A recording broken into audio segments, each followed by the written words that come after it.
I'm Joe Kramer, composer of Mission Impossible Rogue Nation. Your mission, should you choose to accept it, is to listen to this podcast from the Geekcast Radio Network.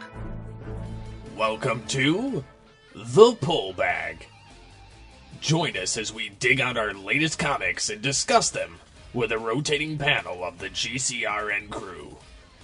So sit back and enjoy this week's Pull Bag. Hello and welcome to episode 135 of The Pull Bag. I am your host, Dave John Mike. Joining me once again is Beatlesdiva, the Pinkie Pie of Podcasting. But this week, we are not here to talk about ponies.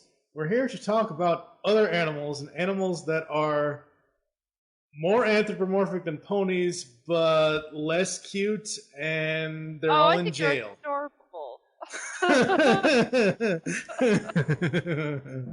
So, if anyone's heard our interview with Ryan Ferrier, who wrote the Dave 1 and Dave 2 series for Monkey Brain Comics and IDW Publishing, in that he had mentioned a 4-issue series that he's doing with Boom Studios entitled Kennel Block Blues. If you go to the interview, he gives us just a little bit of a preview of what the series is in the interview. First 2 issues are out. We're here to talk about the first 2 issues out of the 4. What was your initial reaction after he told us about this, and then we eventually found and saw the little previews and stuff like that? Well, when he's telling me about this, I'm like, this is so my thing. It's got dogs, which I you guys don't know, I'm a huge fan of dogs. Love dogs. And set like a Shawshank Redemption, I'm in. I'm so in. Yeah, I was sold. Yeah, I was sold. What about you? No, I was sold too. I mean, I never was a fan of.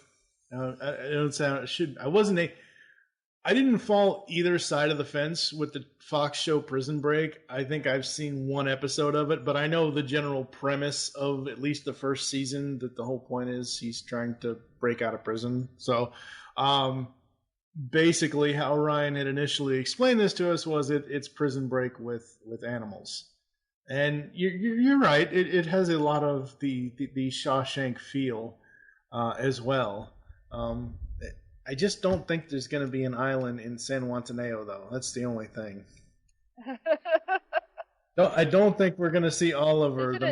See what Haneo. Whatever. I don't. Whatever. Whatever.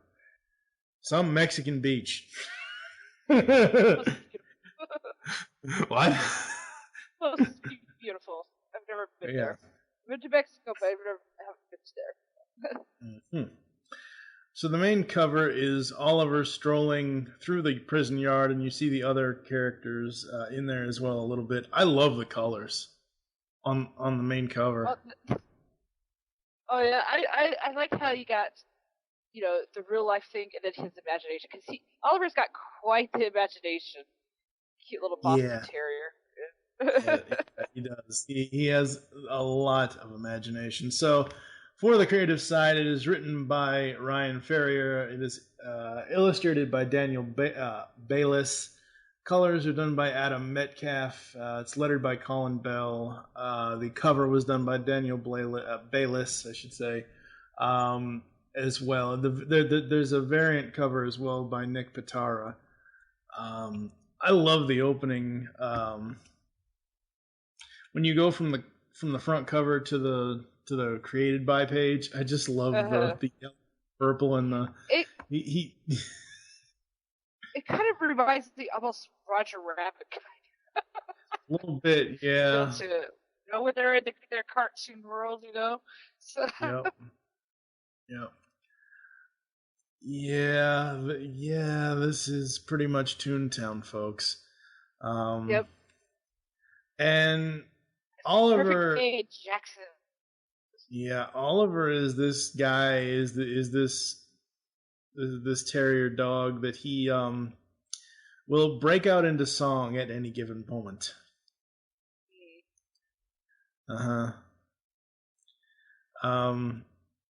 It just it's just too funny. cute. It's adorable. I don't think I've ever. You're like, because when you read the first page, you're like, this isn't what I was expecting, and then you realize it's off his imagination just to make a very bad experience into something light and fluffy. I love it. Yeah. I don't think and I know why they do. I know why they're doing this, and I think it's a great thing. The letter, as I said, is Colin Bell. Colin Bell and letters. I've been reading comics since 2012 full time, and I've said this before on the show that I've been reading comics that long. I don't think I've ever seen lettering done like this. Normally, you have if you're going to do an exclamation of something, you'll have a red background with black lettering or a black background with red. This is the coolest lettering I have ever seen in a comic. As far as it's pretty much all multicolored. As Oliver is singing, it's hilarious. I love the art as far as what he's seeing in his imagination compared to the reality. The switch between those two panels is just... Oh, I know. You're just like, oh, wait, it's just got dark. Yeah, it got dark pretty quick.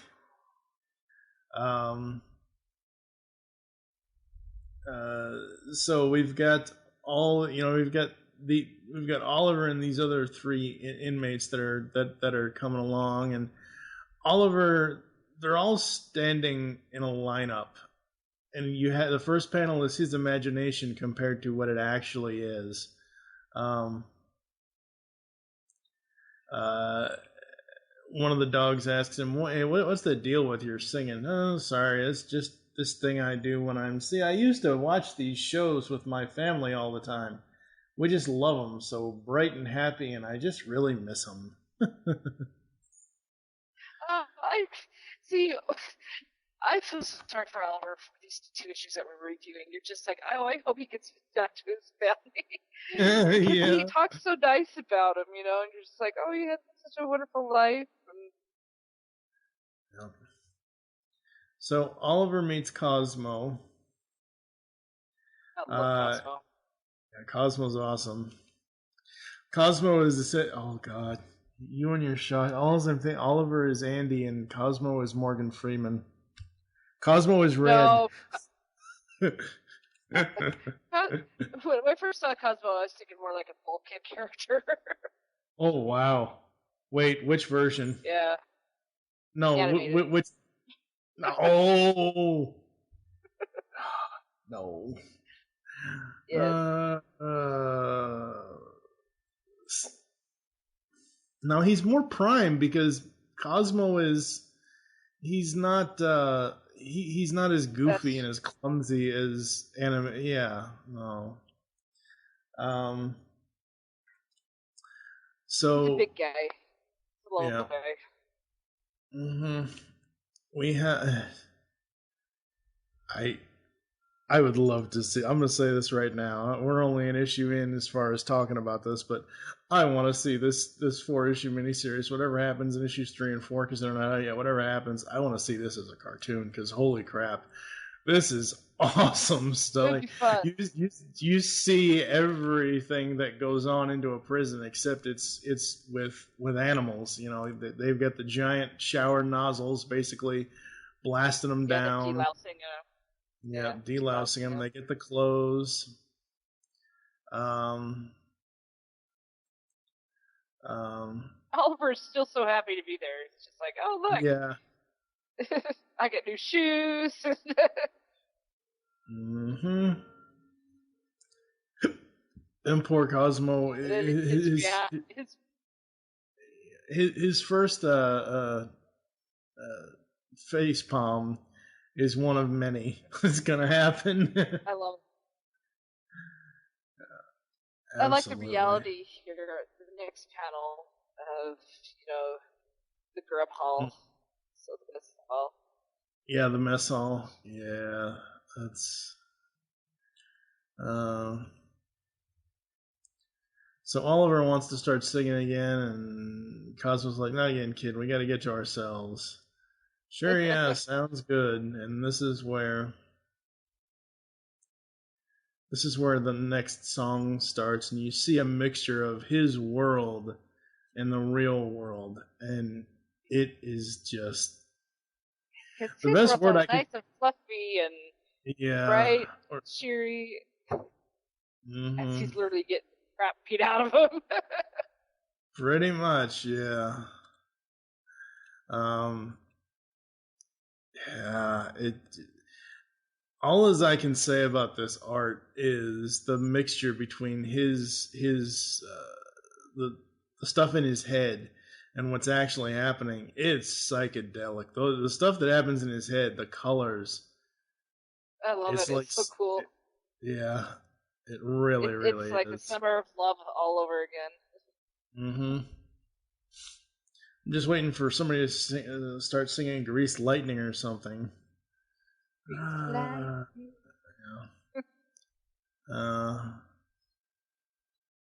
He's lost his marbles. He'll never make it. Dead dog walking.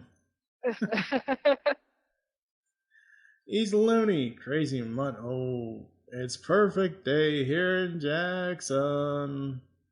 And Cosmo basically has to drag him away. Cosmo's a good dog. Cosmo's a good dog. And then we meet super amazing, fantastic Charlie. But they just call him Charlie. I don't know why.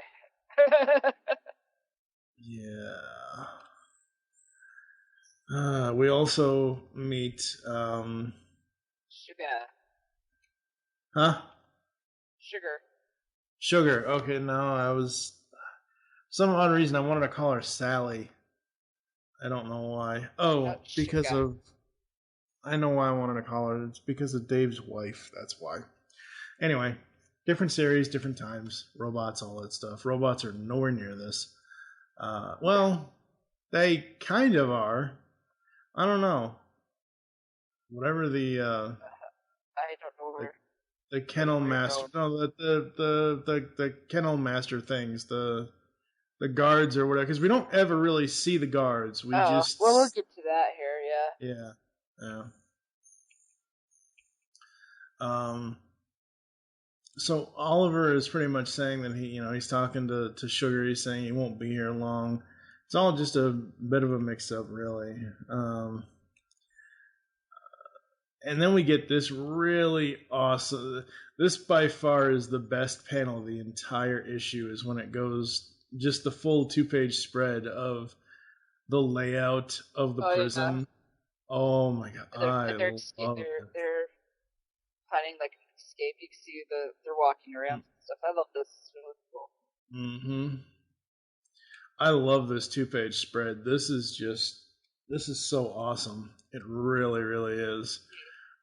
As we get to walk around this thing with them,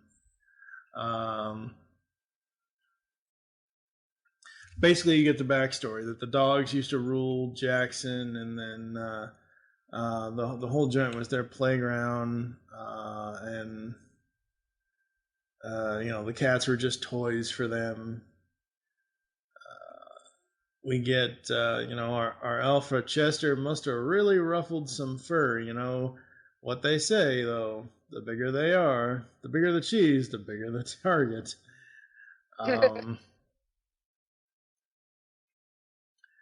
So we get that part of the story there, and like I said,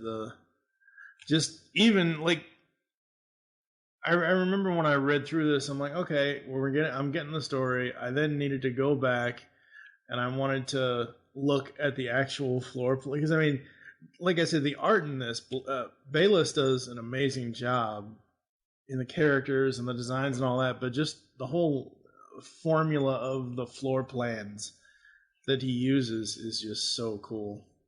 See, what I like about this page is it shows that there's more animals just besides cats and dogs. You got a raccoon, you got a lizard, later on you'll see a hamster, not hamster, guinea pig. So I really do like that. I think that's very tongue-in-cheek, though. They put a guinea pig in prison.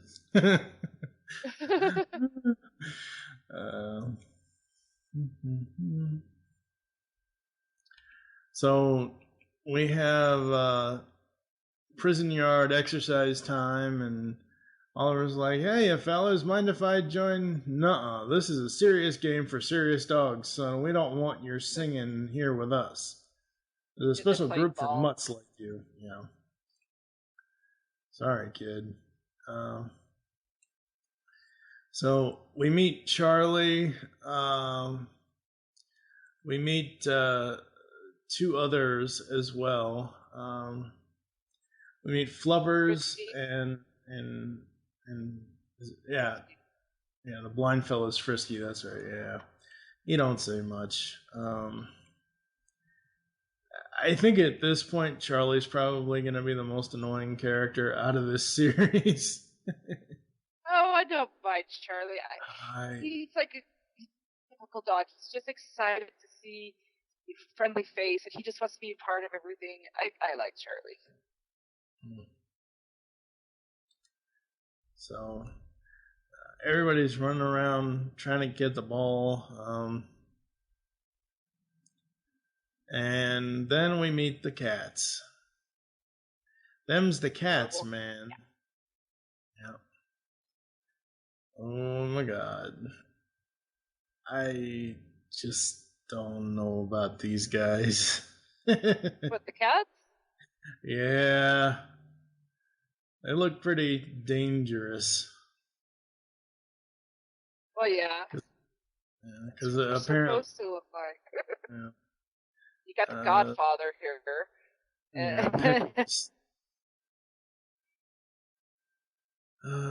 good old Pickles.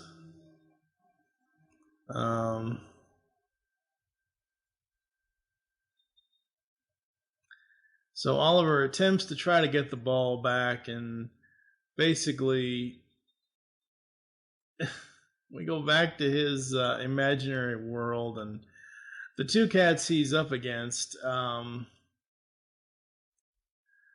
look really vicious. The panel where the black cat says, "You say something, hound," like the very next panel is his imagination, and I know they're so nice and cartoony and yeah, big old eyelashes. I love it. Mm-hmm. So Oliver is still singing, "In Jackson we can all be free, it's cats and dogs in harmony." Oh damn, he's out of his doggone mind.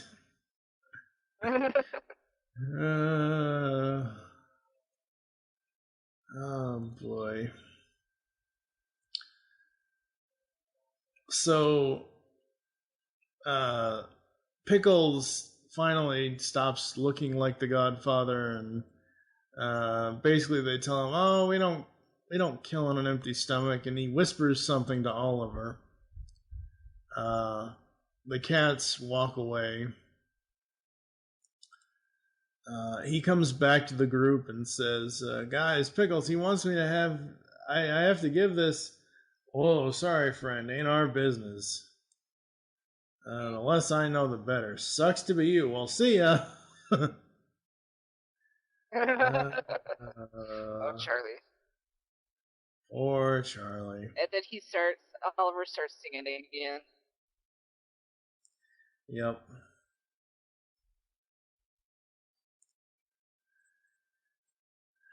And so we get back to the cells, and he eventually gives whatever Pickles gave him to Sally. Sugar. Yeah, sugar. Sorry, it's series crossover here, and it's basically it's Chester's dog tag. It's his collar.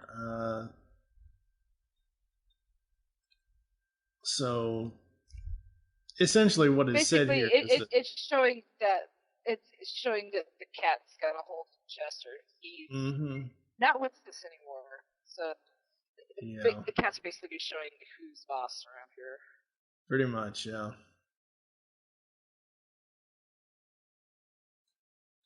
So we go back down to Chow, and the Chow looks rainbow-like.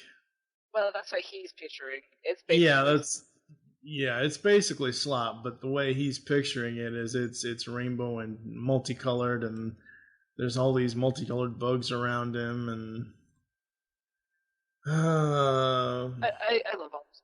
Beautiful. mm-hmm.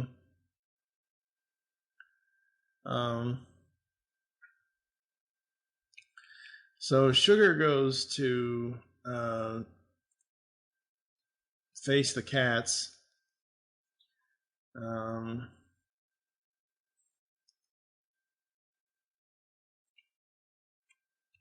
She basically returns. Returns the favor. Well, she returns the favor, and basically says, "Come and get it, kittens," and prison fight. She stabs, she shakes one of them. Yep. And the prison fight turns even more awesome with Oliver's imagination here. Oliver's mind. Oh my god. Oh my gosh, it's like Candyland. Yeah, it really is. I mean, the stuff in Ollie's mind is just so psychedelic. That's the best word I can use for it. It's just so crazy. Oh, the artwork is amazing in this. Amazing. I love it. The page where it's where he says it's a dance of death and hate. There's the cats on the left, the pink one, the green one, and the orange one. They remind me of those two guys used to be on Cartoon Network. It was the you know who I'm talking about, the ones that are on cards and stuff, the bunnies.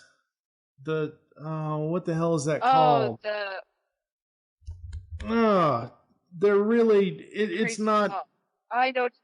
Oh my gosh, what are they called? What are they called? It's a green bunny and a pink bunny. No, it's like rabbits. It's yeah. Oh, what is it? It's because I sent my mom a card, and they say anyway. So it kind of reminded me of that. And so the fight continues, and Oliver is singing throughout the whole thing. Yeah. I guess you gotta do what you gotta do to survive. But then the reality comes to play when Cosmos is taken away. Yeah, no, stop, no! And we have these arm things reaching out.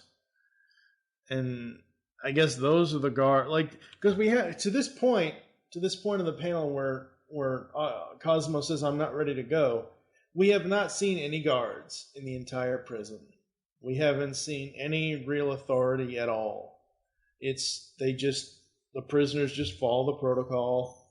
You know, they go through their daily lives up until the point of Sugar's obvious little coup there, and we then have these mysterious black hands coming out and grabbing Cosmo. This is really eerie.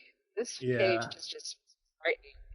The whole page, all of the panels. The big panel where one of the hands wraps around his chest, and one of them grabs him by the shoulder. The other one wraps around his left arm, and then they just kind of pull him back, and his face is then engulfed in this. Yeah. But they get to his face, it's just frightening. Mm-hmm. And it basically ends with Oliver saying, you hear Cosmo, ow, ow, ow, ow, and then it's an empty a mess hall with Oliver saying, "I can't stay here in Jackson." Yeah, because everyone else just got the hell out of Dodge there when the guards came. Yep, absolutely.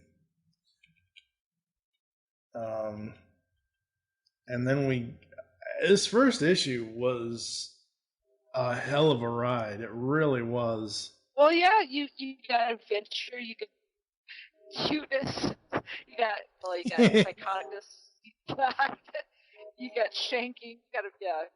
I mean, it was a very good setup for a first issue.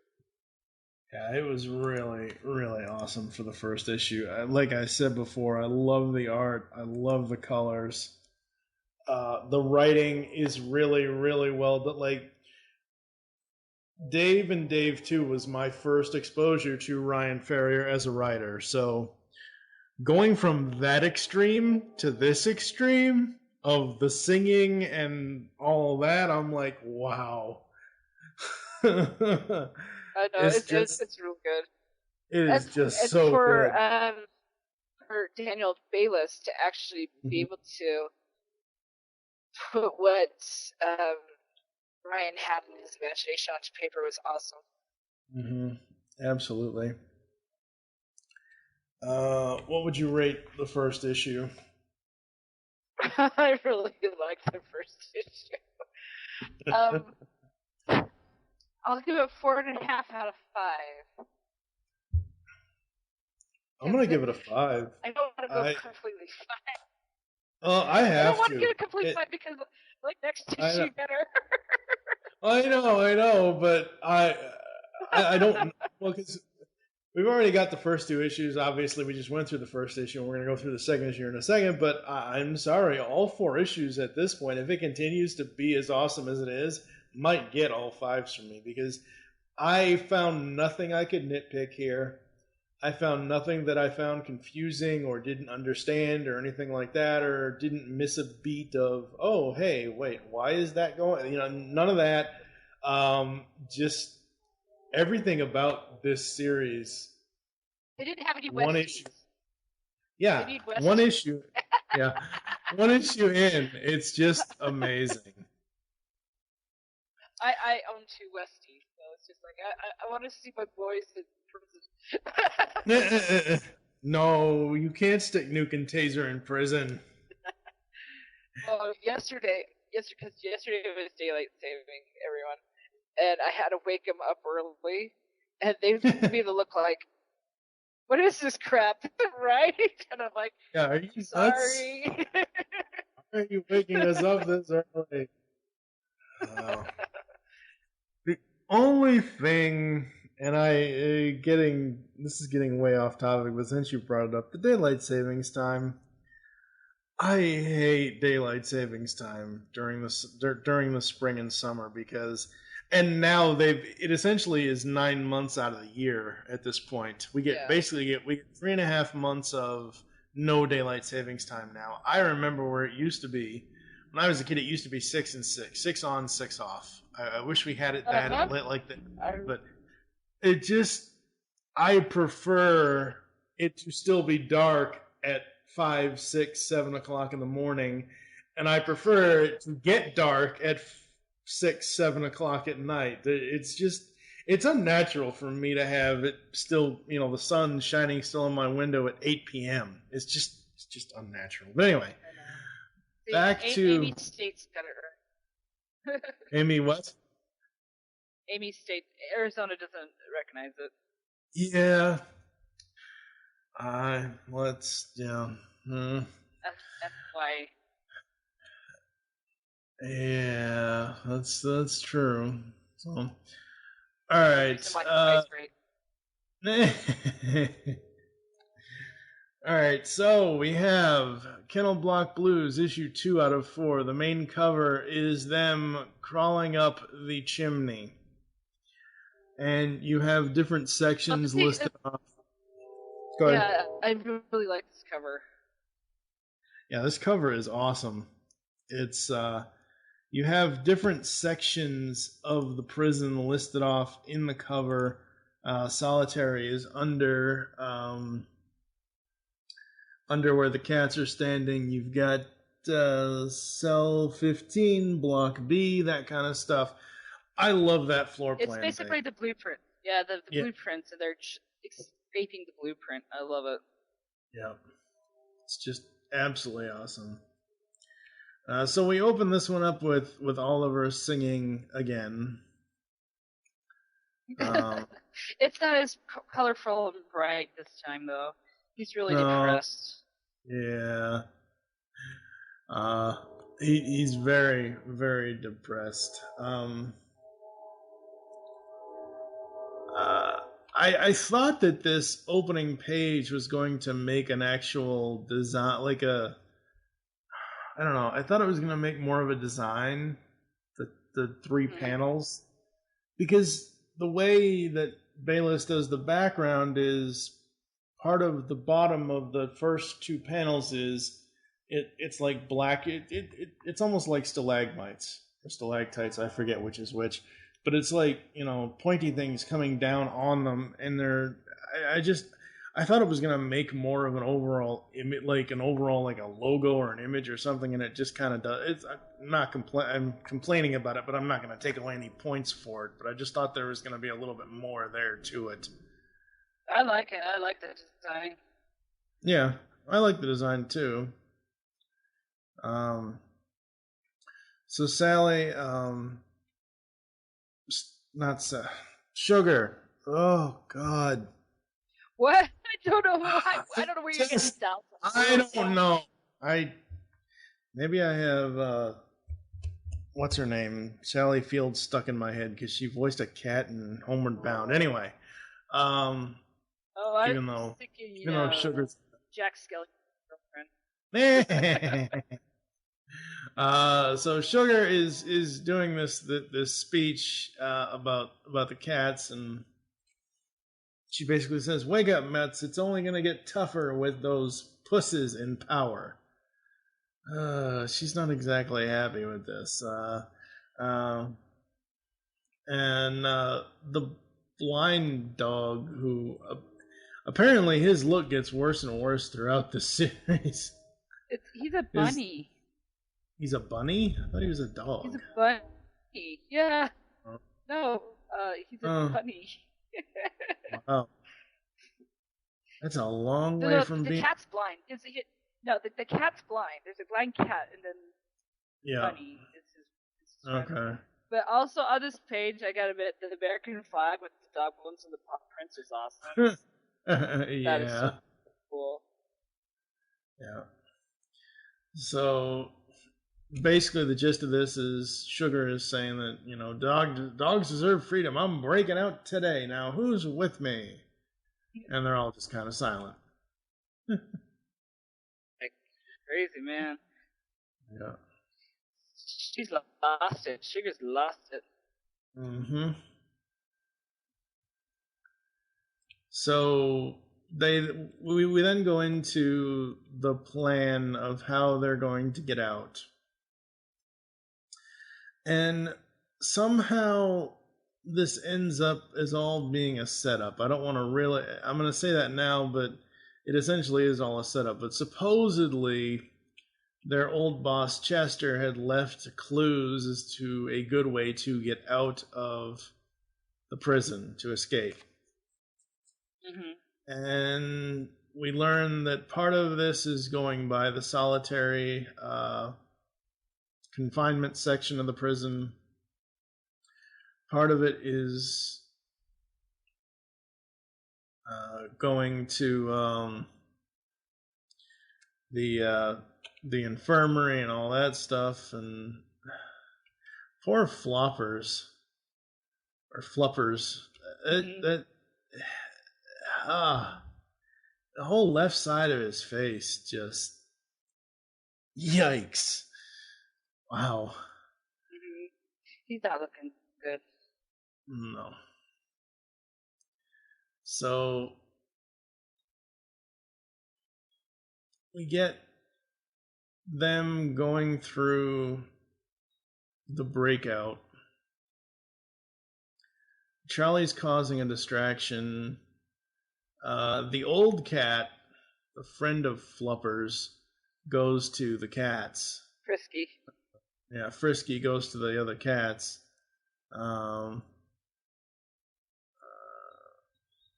Frisky fresh linens on your way? Nice talking to you, Mousers. Reckon it's another fine evening for you. This is where... I could hear Frisky's voice in my head. I could just picture this old man, but he's kind of got that sweet tone but grumpy at the same time, you know. Mm-hmm. I like him. Yep. So we get the enactment of the plan. They get out of the cells. Charlie lets them out, kind of, sort of, but he's still talking too much. I picture Charlie like Owen Wilson. Owen, well, see, I think he's more of like a Chong. He really reminds me of Tommy Chong. The thing is, he's too. I prefer Tommy. Tommy's really mellow, and Charlie's more excitable and woo. You know, he looks like Tommy Chong. But I picture him like Owen Wilson. Yeah. So.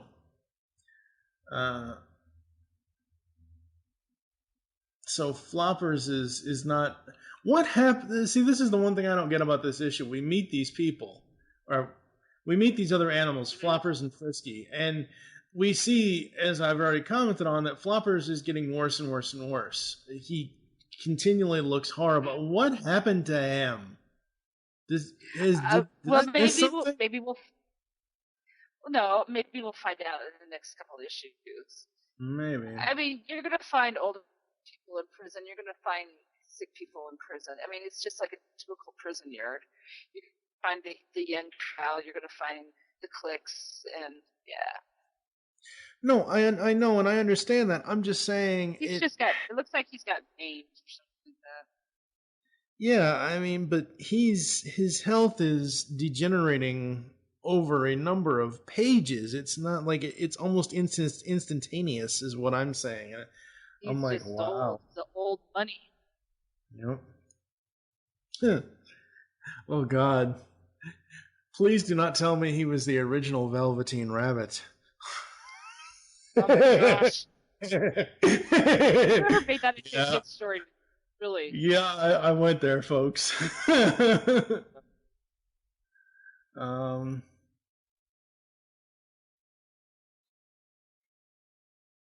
So Floppers tells them to just go ahead and go and just let him be, and they, like I said, they start going up the flume there, the fire escape, or whatever you want to call it, and then Oliver's imagination kicks in. And I love it. I love that panel. It's so creepy cool. What you waiting for? It's time, Oliver. And I'm like, oh my God. It's a giant cat looking like it's eating the character. And the character, I would have to assume that Daniel Bayliss did this on purpose. He's got blue Mickey Mouse pants. Blue pants with the white. I love it. Yep. So they start climbing and they start going through solitary and they then get down into the basement where we have the incinerator, where the fireplace is, and this is going to be their way out. And sadly, it's not going to work that well. It literally backfires on them. Yeah, I mean, it's a good plan. But Charlie forgot one thing that needed to get them out of there. Mm-hmm. He forgot the screwdriver. And they can't get out. So they then have to go back down. The problem is, the fire has started. Yep. But before this happened, there was... I really want people to read this, but I don't want to give it away. There was a moment that almost had me teared up. I was like, oh my gosh, that is so sad. That happens in the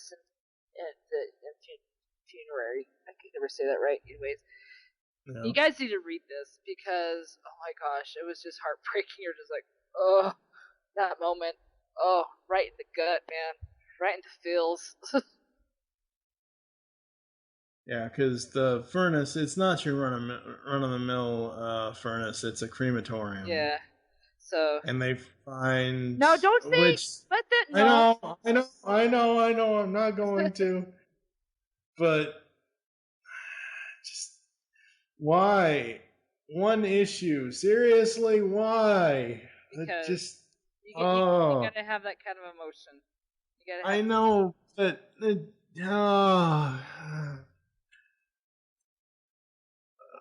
No, I want people to actually read that. Because, ooh, wow, right in the feels. So anyways. So we get back to Oliver's imagination as they're falling through the thing here. And obviously the fire's coming and they're going to get burned and they all fall down. They all escape with barely any fire on them. Well, Oliver, he kind of got the burnt end of it. Yeah, a little bit, yeah. Run, Charlie, run like the wind. Let's hope we're faster than the second time around. So, come to find out that, as I said earlier, part of this, we learned that it's all a setup.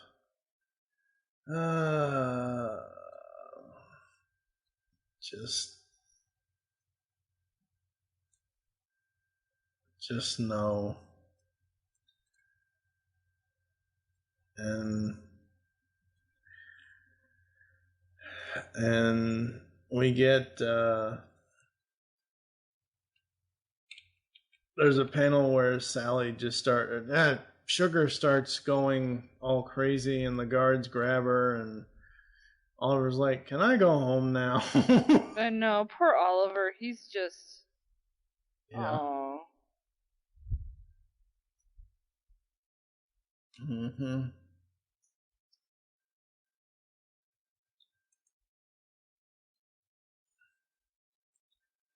And the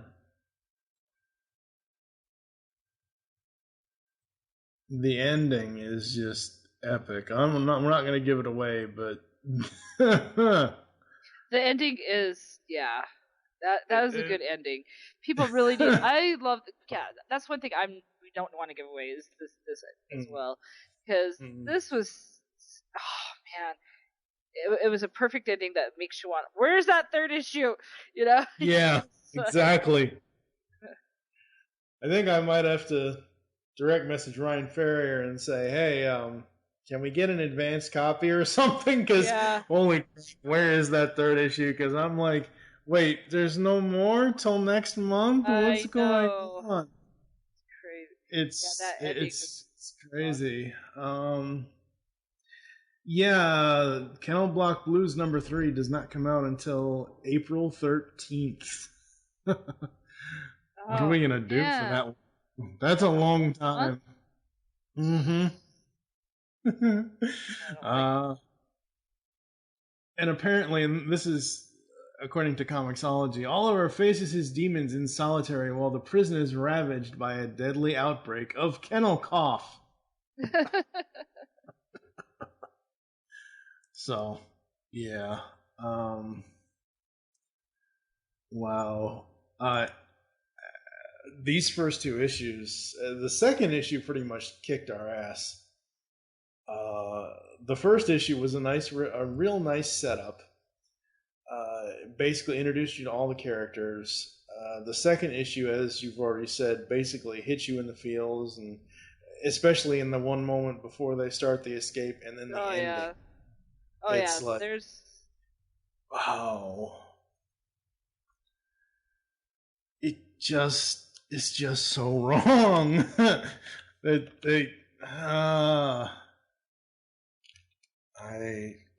series is really, really good. This is why I'm going to give this one a 5. because it actually, that one part that we didn't mention that really hit me in the feels and the ending really tugged at my heartstrings. And so it was just like, because of that emotion, I'm giving this one a half star more. So it's awesome. Yeah. Absolutely. This so deserves a 5. And I mean, I don't know where they're going to go from here. I don't know if Oliver is going to continue to sing. I assume he will, since that's part of his character and all that. But people, if you have not checked out this series, you need to do so right now. You can get the first 2 issues at any local comic shop, probably. You can get them on Comixology.com. I'm sure Boom Studios, you can buy them from them directly on their website as well, most likely. This might be, and we're only 2 issues in, this might be my pick for best creator-owned series of the year. And the year hasn't even started yet. I don't even know. You like to jump the gun, though. There's a lot of good things that are coming out, but I agree. This is a really awesome series. This series is great so far.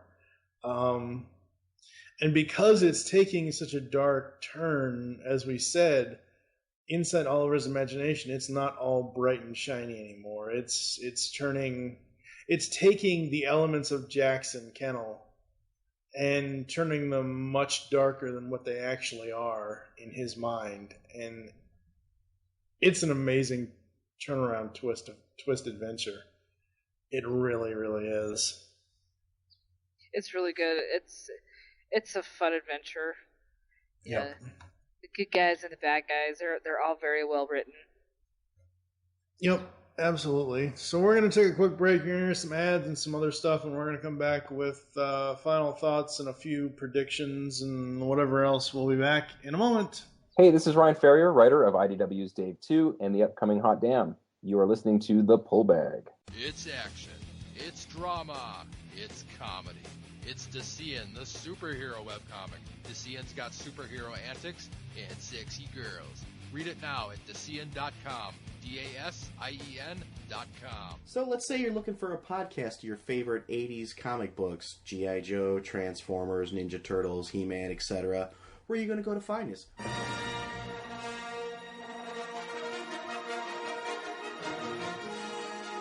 Welcome to Star Joe's Podcast. I'm your host, Ryan. And I'm Chuck. That's right, everybody. We're the Star Joes. We host a podcast called Star Joe's Podcast, where we talk about your favorite comic books, your favorite toys of all the 80s properties.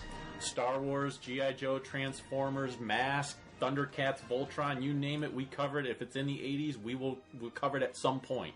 Yeah, so what you want to do to find us, you can go to iTunes, you can go to www.starjoes.com. And remember, the Force will be with you. Because knowing us is half the battle.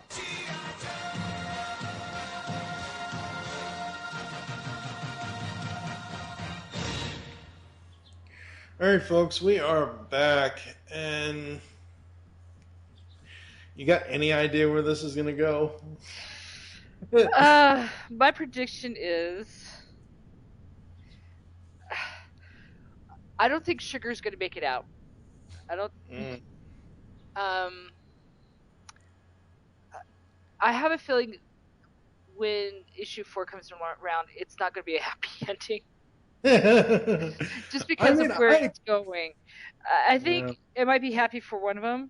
It's not going to be happy for most of them. So, I mean, now that you kind of made the Shawshank analogy, I kind of do see him as Andy Dufresne, and I kind of am hoping that he does eventually get to go back to his family. That's what I would love.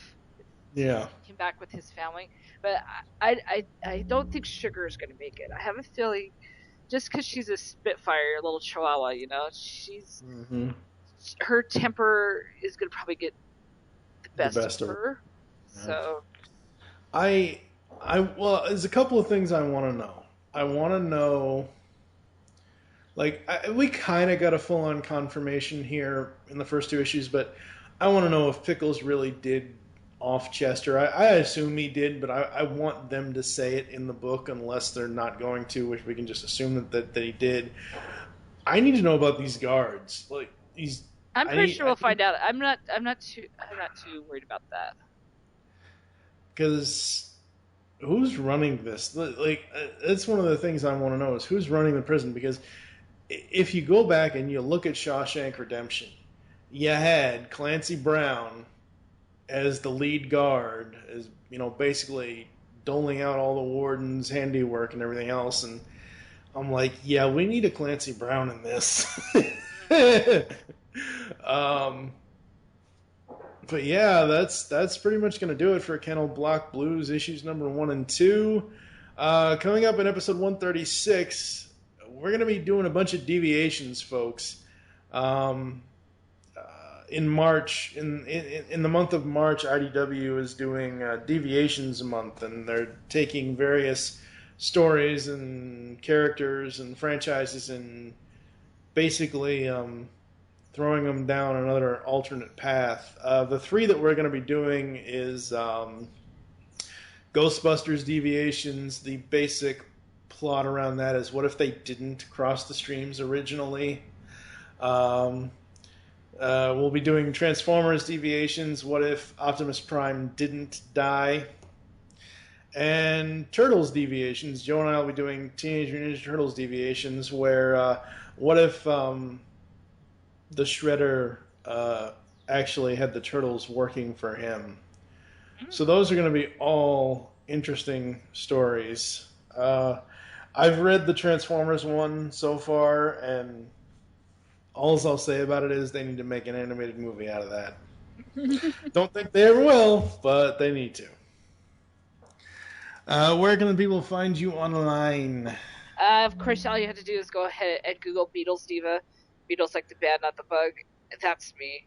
There's no other Beatlesdiva out there, as there shouldn't be. You can find us on Facebook and Twitter at The Pullbag on Twitter, Facebook.com/The Pullbag for the podcast, Geekcast Radio Network for the overall network stuff, at Geekcast Radio on Twitter. Mine is TF2 and Mike. Make your great escape into comics, and we will catch you next time when we start deviating. Aloha. This is getting expensive. You've just heard the latest episode of The Pull Bag, the GCRN's comic review and discussion podcast. There are several ways to get in touch with us and leave feedback for the show. You can visit the website, geekcastradio.com, where you can comment on the episode and all of our different podcasts. You can rate our show on iTunes. Be sure to leave us feedback. Call the voicemail line, 502-526-5821. Please remember to tell us the show you are leaving the message for, and your name. Become a fan of us on Facebook by searching Geekcast Radio Network. Send us an email feedback at geekcastradio.com. Follow us on Twitter at Geekcast Radio. So until next time, make your great escape into comics and unleash the geek in you.